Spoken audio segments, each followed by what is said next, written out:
So I just wanted to talk a little bit about when you're starting out, what to think about with your domain, your website, and your email.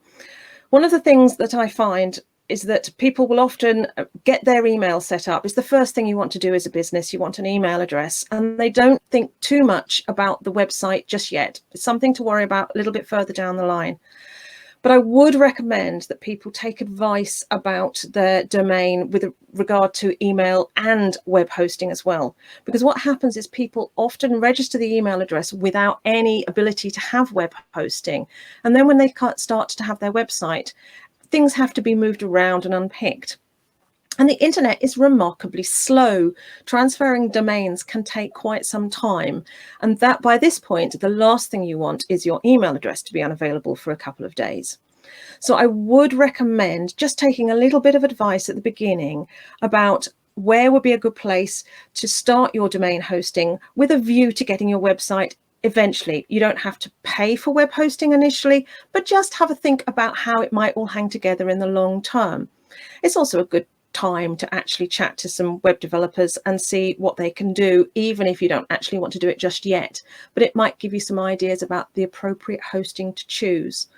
Obviously, I recommend WordPress for smaller websites because it's an industry standard, but there are other options to think about, and that's the stage to start looking at what might work for you, certainly in the short to medium term. So once you've thought about what you want to do with your domain, think about what you're actually going to get longer term from the point of view of control.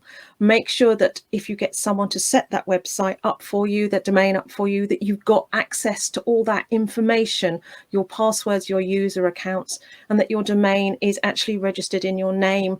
And what if you're paying something monthly, know what you're paying for. It's amazing how many people come to me, they've got no idea what they're paying for, or even sometimes exactly what they're paying on an annual basis. So just make sure you've got a clear idea of that. It's quite important. Once you've got your website set up, keep it up to date, keep an eye on it, keep it fresh, have a good look round, make sure it's just portraying you in the best possible light. Get a website built that reflects your personality, but remember it's about your clients. Build the website for your clients and what you want them to get out of the website and how you best to get them to come to you. I think that was the main thing, really. Yep. Keep control of your website. Make sure you know what you're getting.